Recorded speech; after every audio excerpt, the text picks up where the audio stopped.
song keeps going. Oh, okay. Thank you very much. And you're listening to the Ask Brien radio show, AskBrien.com. Ask Brien with an E, the only way to spell Brien. Anyone who spells it with an A or a Y-A-N doesn't know how to spell. Nah. All right. We're here with Ask Brien radio show with the great co-host, Lynn Z-Man. Hi, Brien. Thank you. It's a pleasure. How you doing? And we have our co-host. If he's there, we're not sure. We're going to find out very, very shortly.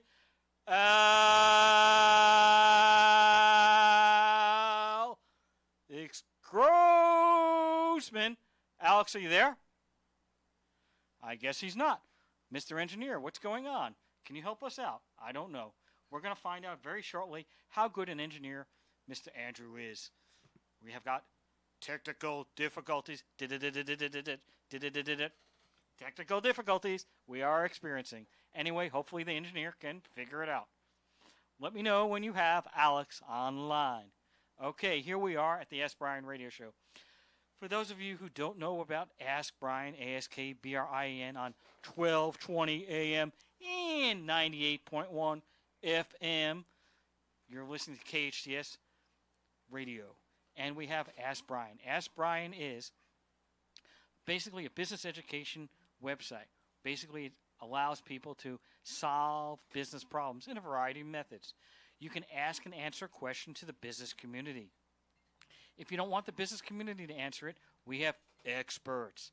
Experts generally have 10,000 hours of experience in a specific subject and or some specific requirement. Hold on one second. Jason, you there? All right, they're having difficulties on the... Yeah, they're having technical difficulties. They're trying to connect you through. So, just keep calling in, and eventually they'll connect you. I have faith in my engineering crew. Go engineering crew! Yo! Okay, so, sorry about that. We had a call from our guest, and you'll be listening to him shortly as soon as we can get the technical difficulties fixed. So here we are back again with Ask Brien. Now, for those of you who don't know, the AskBrien.com, AskBrien.com show is affiliated with the Ask Brien website. In addition to having the questions and answers that can be answered by the business community, we also have experts. Experts have to be approved. If they're not approved, they're not an expert. We want to make sure that an expert is really an expert. We don't want somebody saying, hey, listen, I found a way to get into your system or whatever. That's not it. We want an expert that really, really knows what they're talking about. If they don't know what they're talking about, they're not going to be accepted as an Ask Brien expert. Now, in addition to that, each expert can show webinars on any specific subject, generally related to their course of action. Also, in addition to those subjects, they also can have videos. Those videos can then show any type of subject. So, for instance, a marketing person may be doing social media. They may have a webinar on Facebook advertising. They may have a video on Facebook marketing. They may have a video on YouTube. They may have an ebook. They may even share their blog. Basically, they have a ton of information that they are sharing with us, and that information is then useful for anyone who enters the Ask Brien website at AskBrien.com. And I don't know, but the engineer looks like he's still frustrated. Where are these guests? How can I get them into the conference call? I do not know. But we're hopeful and we're progressing. Lindsay, you have anything you'd like to add today since we're waiting for these technical difficulties to appear? Well, Brien, you can just strike up a conversation. We can go from there. I don't know that. I'm a very shy person. I can't tell. So, do we have an ETA, Mr. Engineer? Oh, I hope it was a number one and not the other number one. And we are going to... We may have to take a short break, though, soon if we can't get through. The experts, just so you know, we have our co-host, Alex Grossman. And Alex has a lot of experience, probably over 30 years experience in marketing, taking companies from zero to infinite. He knows what he's doing, and he's got a really good background. In addition to that, I'm getting messages. Probably because the engineer is all whatever. Calling in the 7th time. Well, sorry, engineering difficulties. But hopefully that's going to be fixed by the next time we have. He's on hold again. Alex is on hold. So, getting back to these people. So Alex has a lot of experience. Our guest, I really didn't want to introduce him, but hello? Hello, this is Jason Orr. Jason Orr!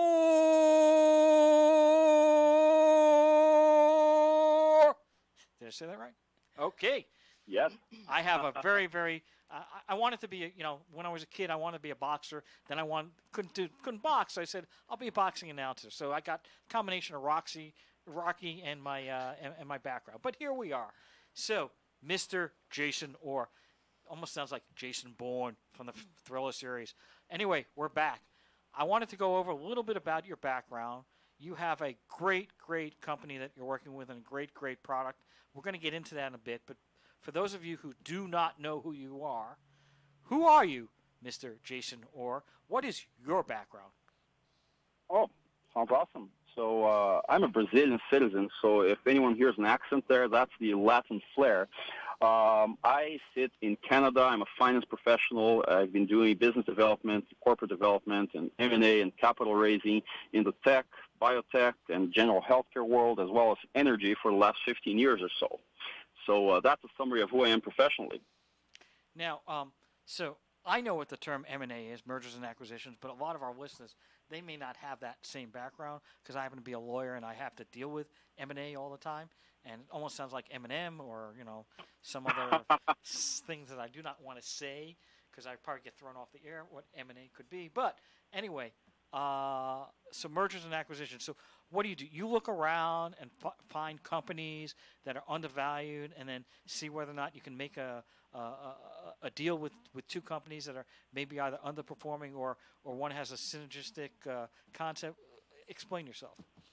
Yeah, that's one of the cases. But the way I got into this was I worked for an energy company that did oil field services, and there are essentially two ways to grow in a market.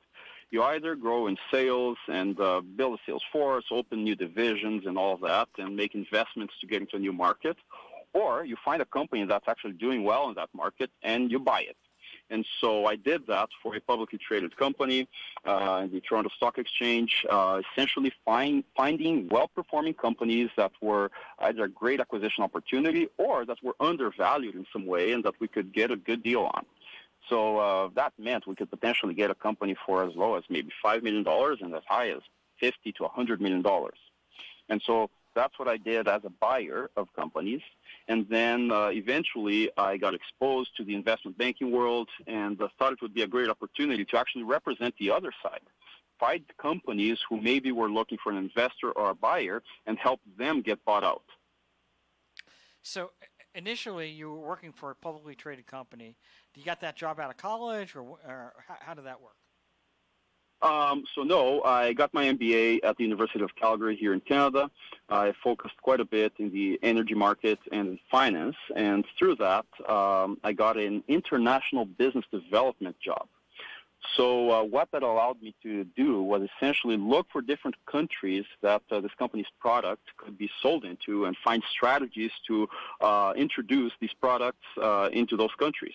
So through that, I actually got a lot of exposure to a variety of different market development strategies, and that actually played really well into my ability to analyze different companies and their potential and so on. So I was headhunted. After about 2 years in this job, I was headhunted into this corporate finance position where my key role was to acquire other companies. And how long did you do that for? So I did the international business development and the buy-side mergers and acquisitions for about 5 years before transitioning into investment banking.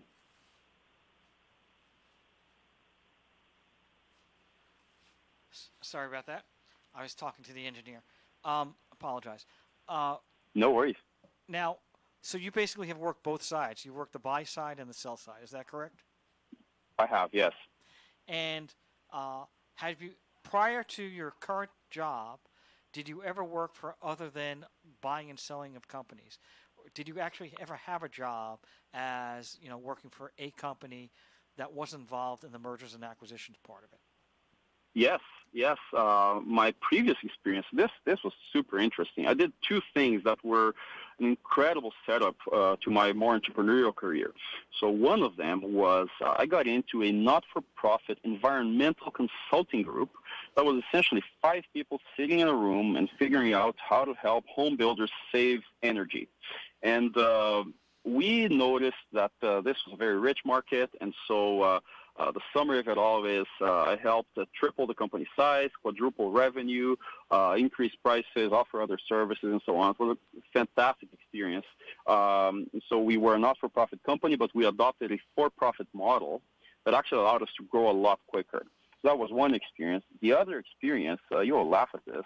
I don't laugh at anything. I take everything very seriously. My co-host knows that I'm the most serious person. I've never made a joke in my life. Ha ha. I can only imagine. I can only imagine. So I ran a student painting franchise to pay for my MBA. And so I essentially went from the theoretical sitting in a room crunching numbers approach to actually knocking on doors and making sales door by door, and then hiring students to paint houses and do quality control and all of that. And that was actually one of the most fantastic entrepreneurial experiences I ever had, because I faced the pain of hearing no 50 times before I hear yes, and actually making a sale and then not being profitable until I finally figured out how to make money. So those were two things I did. That's a good skill to have, how to make money. They were very rich experiences for sure. I know how to spend money. I haven't figured out how to make it yet. I'm working on that. That's tough. I know how to spend money. Do you? We can have a whole episode. You're listening to KHTS 1220 and 98.1 FM because I'm from New York, and that's how we say it in New York. And all right, we're back. By the way, is Alex Grossman around? I guess not. Mr. Brien Johnson, I am live and on air with you here, listening to Jason go through this. Very interesting. Nice to have you aboard. I didn't know what happened. I thought maybe you just decided to go for a swim. Now we're having a lot of fun technology fun here. Well, you have quite the background, by the way, Mr. Marketing Expert, Alex Grossman. All right, so, and by the way, Alex, if you have a question, just drop in. So we're going to, I want to speed it up a little bit because our listeners do want to learn about your new company that you're working at right now. The new company is it called Boot Kick, or is that pronounced correctly, or am I just messing it up? Boot Kick, but Kick without the C. That's the difference between a $10 domain name and a $2,000 domain name. Well, I'm glad that Alex is going to buy you that domain name. Thank you very much, Alex. We all appreciate that. Okay, now you have Boot Kick. All right, so what is Boot Kick to the masses of people that have never heard of Boot Kick? Awesome. Yeah, so BootKick is a platform that allows experts to share action plans, step-by-step action plans that lead people to achieve things in their lives and their business. So that's essentially it. Go ahead. When did it start? We started in 2016, and this is another one of those very interesting stories, Brian. We started as a learning platform. So in December 2016, we incorporated and we came out with this video-based system to create custom learning paths for people who wanted to start businesses. And so the videos were very practical, but at the end of the videos, we just had some very short bullet points on how to apply that learning in the real world. And we found that people were just advancing to the end of the video just to get to the practical steps to get things done. And so we launched the system, we made some money, we got some trials with banks and a few other large customers, but we learned that what was even better was not just for us to create video content and people pay for it. It would be better just to create a platform where any expert could go in, and instead of uploading a bunch of videos, just upload the step-by-step guides for people to get anything done. Well, so that's what we re-engineered and relaunched about 6 months ago. Okay, so before we get there, how did you get to BootKick? So my you were walking down good the street friend, and you saw a big sign up there, boot kick, and you said, this looks like a good place. Maybe they can paint the house. It's my 50th knock on the street. What happened?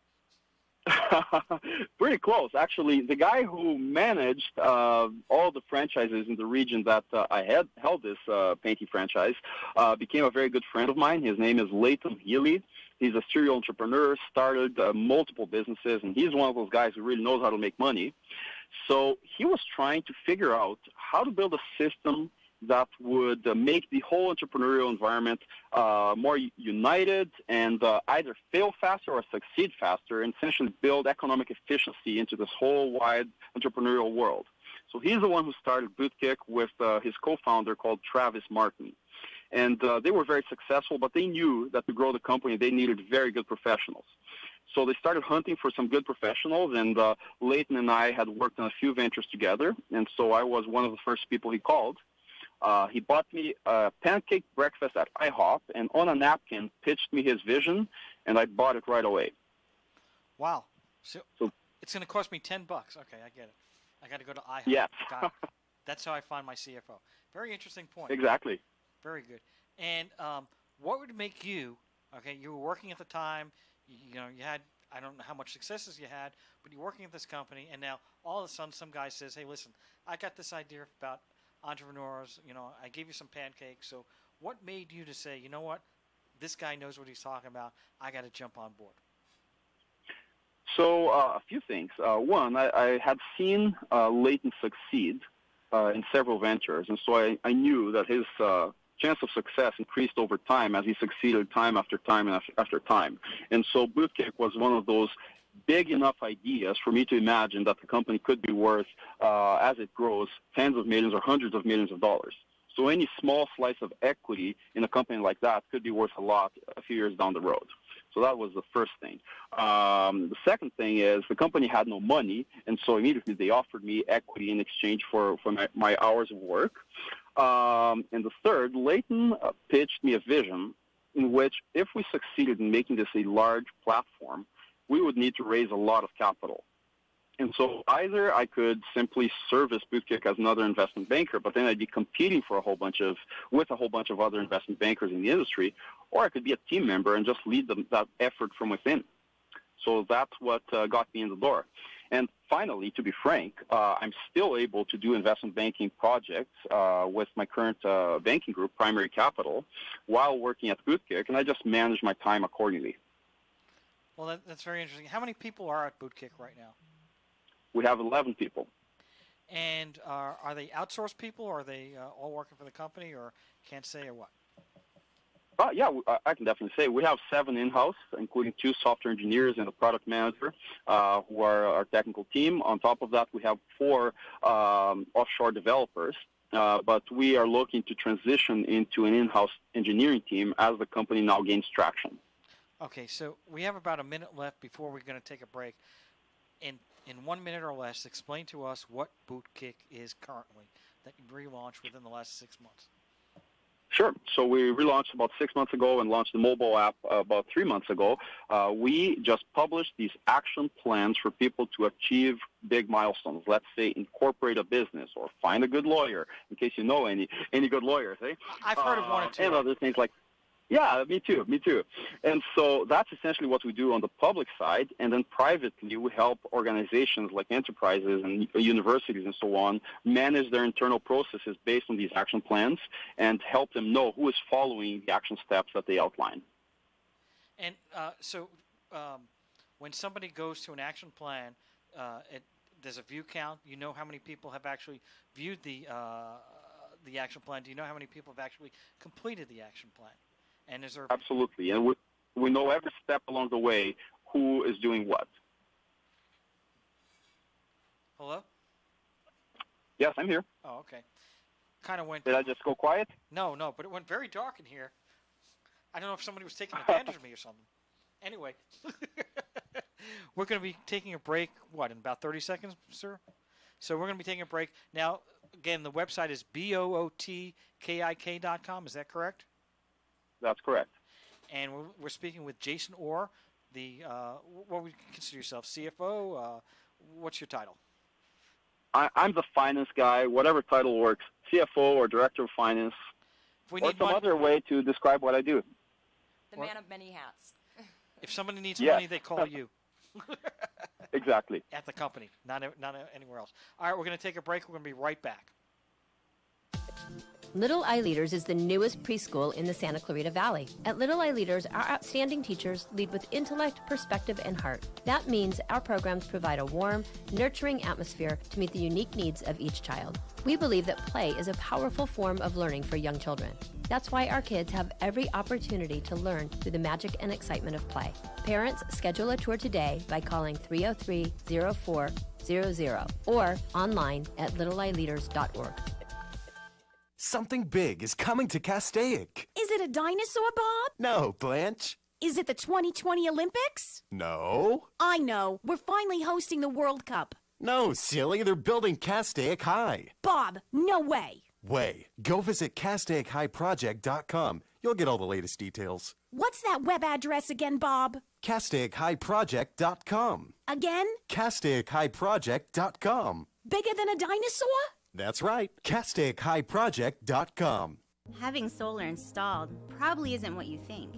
Our friendly team members work for a big solar company. We took our expertise and created a local company that makes sense for Santa Clarita. HomeLink Solar can reduce your energy expenses now with a free consultation. Visit HomeLinkPros.com. Discover how you can save with solar without the big expense. HomeLink Solar. Your home better, your life better. Hometown, your hometown station.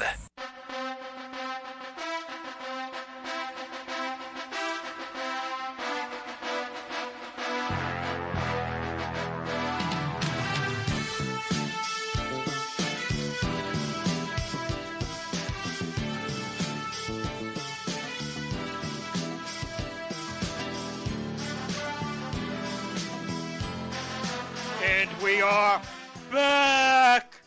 KHTS 1220 and 98.1 FM with our co-host Alex Grossman and Lindsay Mann with our special guest all the way from a foreign country, Jason Orr. You related to Bobby Orr, the great hockey player, or not? I get that question a lot, but unfortunately not.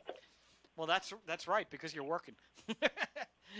Yes. You'd be playing hockey or something. Anyway, before we took a break, first of all, I have other people here that want to ask questions, so they're going to be asking questions from this point forward.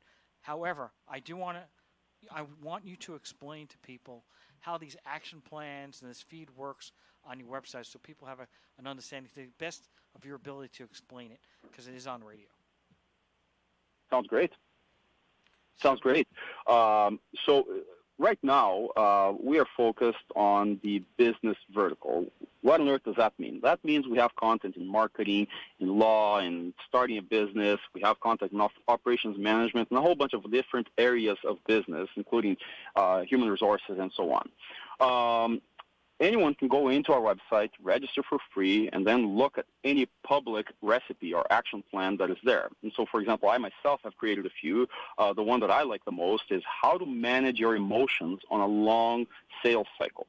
And so I created that for people who get frustrated trying to sell to difficult clients that takes 6 months or sometimes a year to close a sale. And so that recipe specifically is built of two components. I have some videos talking about the theory of how to manage the sales and so on. I talk about some of my own losses and some of the difficult experiences I've had, but also how I manage that and put some theory, some meat on that bone. Those videos are like 1.5 minutes, 2 minutes each. And then the action plans essentially challenge people to evaluate their sales process, to think about the worst possible outcomes at each stage, and then to plan how to handle these worst possible outcomes from an emotional perspective and also from a strategic perspective. And if people follow that recipe step by step, by the end of it, they will know how to manage their emotions in a long sales cycle. So that's the idea. The recipe title is the promise, the steps deliver on that promise. How did you come up with the word recipe? We were trying to look for analogies, and Leighton Healy is an expert in very bad and very good analogies. In this case, it was a very good one. Pretty much anything that you're going to do in business has key ingredients. And the ingredients are essentially two things. There's stuff you need to know, and there's stuff you need to do. And so we just thought the cooking analogy went well with business processes and came up with recipe. And then to make things better, we came up with a collection of recipes. It's essentially a cookbook. An expert that publishes a recipe is a chef, and on and on and on. It only goes so far, but we've gone pretty far with that analogy. And now we have Lindsay, who's just chomping at the bit to ask questions. She can't wait. She's got like 10 of them there. She's probably going to shoot them off with rapid fire. So get ready, get set, go, Lindsay! Hi, Jason. So what drove you to pursue business and educating people? Sure. So the only reason, actually, we chose business is because the founders and actually all the early team have had a lot of entrepreneurial success. And so we are very well networked into the early stage business environment. And so most of our friends have started and run businesses or work for early stage businesses. So we thought, hey, if we need users, we could probably just ask a couple thousand of our friends and business associates to sign up, and there we have a user base already. So that's why we chose business. We understand it. We thought we could produce some of the content ourselves, and even our network could produce some of our content early on. Right. I believe that entrepreneurs are driven to make changes because of the experiences that in their endeavor did not meet their standard, and so they wanted to change the playing field. Do you feel like there was a problem in the industry, and that's why you started this company? Absolutely, absolutely. There was a huge problem, and I mentioned the problem at a very abstract level. I'll make it tangible and relatable. 4 out of every 5 companies started will fail within the first 2 to 5 years of their existence. And so some statistics actually are worse than that. And so imagine if you could help people do 2 things. One, if their idea is bad or if they're not properly qualified, just help them fail faster and waste less money. And number 2, if someone just lacks the connections and lacks the expertise to get certain things done, but actually has a really good idea, what if we could help them succeed more and also faster and raise more capital? Let's just imagine we move the needle by 1%. We reduce the economic inefficiency in 1% in a country. That already means billions of dollars added to the economy. And so there's a massive social problem also that's addressed. So that was the motivation to start the company. Awesome. Do you feel people want to watch business tutorials, and are they relevant? So the quick answer is no. People do not want to watch business tutorials. You can find great business content pretty much anywhere for free. So you can find excellent videos on raising capital on YouTube. You can find courses on Coursera. You can go to lynda.com, to EDX. I mean, so many great free sources. We can't just be one of those. Our mantra in our in-house is this. The learning space, learning acquisition space is very well served. And if people want to get free content, they're going to get it. Now, the knowledge activation, the application side is not well served. You watch a course on Coursera or you watch a video on YouTube, you just get the learning. But now the next step is, how do I apply it? That's where the action plan comes in. And so we attached a little bit of learning to our action plans in case people want just standalone content, but that's definitely not a priority. People can get the videos anywhere. Now, the action steps to get stuff done, and then the community around supporting these actions that I take, that's what's lacking, and that's what we have addressed. So after someone starts an action plan, does someone consult with them after that? How do they get the custom support that they need? Sure. So there are 2 ways. One, there's a community aspect to the platform. We're building a lot on top of that, so people can offer each other kudos. I mean, once you complete an action plan, you can publish it to LinkedIn, to Twitter, to anywhere else you want, to Facebook and so on. And people on Facebook and Twitter and LinkedIn can say, hey, congrats and good job, and probably get into our platform as well. That's in fact, a great way to acquire consumers. And within the system, we give people the ability to communicate with each other and ask questions and so on. So that's one aspect. The more important aspect, though, is if I publish a recipe, let's go back to my long sales cycle recipe. I actually have the ability to know every single person that has added that recipe, and I have the ability to know in which step of the recipe they are. And so in doing that, I first of all, give people useful information for free for them to apply in their lives. But since I know in which step they are, I can actually encourage them along the way. And hey, if they're super interested in some of my content, maybe they could become my clients as well. So that's what I get in return. Exactly. What kind of people are coming to the site? Are they people who want to start a business, people who have a business? Like you said, you work in corporate. Are you dealing with enterprise people? Yes. So on the public side, you'll notice that we don't have a huge amount of content on the public side. We probably have about 100, 150 recipes. The people who are consuming on the public side are just coming organically and naturally to the site, and most of them are very early, in the very early stages of business. They're starting businesses, or they play a big role in a business that's starting up, probably within the first 2 years of existence. So that's the public side. Now, the same action plans are also used in a private setting in which big companies pay us big money to use those features to publish their internal processes. And I'll give you one example. One thing that drives directors of finance and CFO nuts is people submitting expense requests in the wrong format. It takes an enormous amount of work to correct and get back to them and hunt for receipts and so on. And so one company we are currently engaging just wants to publish their most basic HR and finance processes. So instead of someone knocking on the CFO's door or on the accountant's door and saying, hey, how do I submit my expense request? They can just go to a BootKick recipe, and it says step by step, here's the guide to submitting your expense request. Step 1, gather the receipts. Step 2, fill this spreadsheet. Step 3, and on and on and on, right? So on that side, we have much more mature companies that are talking to us, and several of which are using us. And I want to zero in on one specific case that's probably the most exciting to us. The University of Calgary has had a major donation from a wealthy business entrepreneur in town to start an entrepreneurial center. And the entrepreneurial center is called the Hunter Hub. Hunter after the donor. That's the last name. And they started this great hub essentially for different students from all kinds of departments in the university, all faculties to collide and gather some good business ideas and potentially generate startups right there. Now, the way they do that is by running a whole bunch of different events and parties and workshops and teaching events and so on. Now, they run all of these events and spend an enormous amount of money running these events, but then students walk out and they have no idea which students are doing what, if anything, with that content.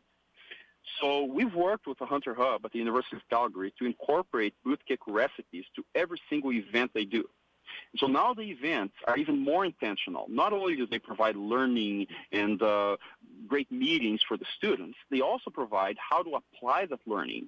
And they know which students are applying that knowledge in their lives. And by that, they know, first of all, out of the 100 students that attended an event, here are the 15 that are most interested in this content, and here are the 3 that are actually doing something with it. And so they can do 2 things. They can reach out to the others who aren't doing something and figure out how to better engage them, but they can also focus on the 3 winners that are actually doing something and support them the right way. Before, that wasn't possible. Right. I mean, customer retention is everything. If you can't keep the attention and, have them implement what they've learned, it means nothing, right? So exactly. There also always has to be a way to measure how much you've actually learned from a subject. Absolutely. That's why they have school. That's why they have grades. Unfortunately, that's what they do. That is an inexact science, not always accurate, but there is a method to that. Yes. And one aspect of BootKick that is different from other open platforms and also closed platforms is we emphasize personal responsibility. And so if someone adds a recipe and they just don't want, for example, me to know that they're going through my content, they can just go through the content and not report action. Now, if they want me to know because they know the benefit of my support, they will click complete after doing each one of the steps. And that's how I get notified. So instead of measuring progress in indirect ways and monitoring people, almost invading their privacy like so many other platforms, we allow people to report progress and create relationships of trust and personal accountability. How do you verify that somebody has completed a task? So, for instance, if it says incorporate my business, and item 3 is, in America, would be get a taxpayer identification number, how do you know they check the box that I've done it? You don't know that they've done it. Is there a way to verify that? So that's a million-dollar question. So there are a few different ways to verify it, and I'll give 2 examples. One is on the enterprise side, it's pretty easy, right? If you have a critical process, you already know the outcome that you'll get, right? And if this process isn't followed right, you don't get the proper outcome. And so you verify by the results on a private setting. On a public setting, it's mostly social sanctions and social incentives. If I consistently say I did a whole bunch of stuff and publish it to LinkedIn and Facebook and so on, my friends know if I'm a slacker and procrastinator or if I actually get something done. And ultimately, especially in business, the measurement is 2 things. 1, am I making money? And do I have something tangible to show? And number 2, if an expert consistently approach you saying, hey, congrats on getting this done, here's the next step, or here's the next recipe you should do, and in these conversations I can verify that that person actually didn't do something, there's a massive social sanction attached to that. There's a personal embarrassment, but also the loss of credibility. And so we've built the system in a way that validates people who get stuff done and that punishes socially people who don't get stuff done but claim they did. Now, that's not a complete solution. We recognize that. So we're building other types of incentives. So hold tight. In 2 weeks or so, you'll start seeing some of these things in our public features as well, where you will know the right incentives are there for you to actually report true real-world action. Wonderful. Starting a business has many steps and is niched all across the board. How are you able, you dove into a beast, how are you able to fund this? How are you starting this? Sure. So we did a few different things, so I'll go through them very quickly. Number 1, all early team members and founders were well off in their careers, and so we were able to work for free in exchange for equity using what's called a dynamic equity model based on the Chicago Booth School of Business slicing the pie model. That's a great model if anyone wants to look it up. That's a great way to actually measure individual contributions and give people the right amount of equity consistent with the actual efforts they put in. So that's number 1. We didn't spend money because we weren't getting paid. Number 2, we used an offshore development team, and so that cut the cost quite significantly. And because we were so capital efficient, we as founders or early team members were able to put in some of our own money to fund that. Number 3, we ran a Kickstarter campaign to launch our first app, and we got $54,000 out of that, which obviously took us quite far. And then number 4, we went to the Alberta and the Canada federal government, to their granting agencies, pitched our ideas, and they loved it. They loved the economic efficiency side of things and the job creation and so on. So they gave us about $300,000 in grants. And then number 5, we went to friends and family and some angel investors that we know very well and raised about $600,000. And so that essentially funded the entire company up to now. And then in addition to that, obviously, we have early sales and partnerships that are paying quite handsomely. Wow. What is your favorite social media to use? Other than Putin? You know what? It depends on the purpose. I think Facebook gets a bad rap because of all the privacy concerns and so on. But for ad placements and client engagement and so on, Facebook is still the best. LinkedIn is excellent to engage with investors and potential enterprise clients and so on. And just for the social flair and so on, Instagram and Twitter do a fantastic job. So I know that's not the answer you're looking for, and you'd probably have to ask our product manager. He's a marketing expert as well. I think he would say Twitter. Awesome. You're listening to KHTS 1220 and 98.1 FM, So, how do people become members of Bootkick? They have to download the app. What if they don't have an iPhone? Yeah, so people don't have to download the app. They can just go on desktop to our website, bootkick.com. Now, if they want the full experience, it's better to use to either download our app or just use our mobile responsive website that's being launched next week, in fact. So there are multiple ways. We prefer people download the app because that's the best experience, but people don't have to. And if they want to publish recipes, it's probably best just on a desktop or laptop computer because for the producer side, it's just better designed for desktop use. What is the difference between desktop use and the app? And by the way, we've got about 20 seconds to answer that. Sure, it's just the interface. The app focuses the consumers more. So if you want to get stuff done, you'll see one task at a time. You'll see one recipe at a time. It's just better for you to get stuff done if you're using a phone. All right, we're going to be right back. We have to take a commercial break. That's who pays the bills around here. So we'll be right back on KH 1220 and 98.1 FM on the Ask Brien Radio Show, BRIEN. The Oasis treatment at the Ivy Day Spa begins with a gentle exfoliation, then rinsed away in warm showers. You're painted with a soothing aloe vera, shea butter, and coconut oil body mask. Then travel through the warm Hydro Cape chambers. The relaxation chamber completes your Oasis body moisturizing treatment with a pH balancing mist and a warm cup of tea. Feel refreshed, hydrated, and relaxed. Pamper yourself. The Ivy Day Spa, Town Center Drive. If you have a business problem, if someone doesn't honor their agreement and you need an aggressive attorney with over 27 years experience, the Law Office of Peter Bronstein has helped partners resolve disputes, franchisees resolve disputes, and other business owners who have a challenge. Let the Law Office of Peter Bronstein take your stress away. Visit lacorporateattorney.com. Don't wait too long and lose your rights. Solve your business challenge problem today. Visit lacorporateattorney.com. It's like no other station I've ever listened to. It's great. Your hometown station. Welcome to the Ask Brien Show. The following is paid programming and does not necessarily reflect the opinions of KHTS or its ownership.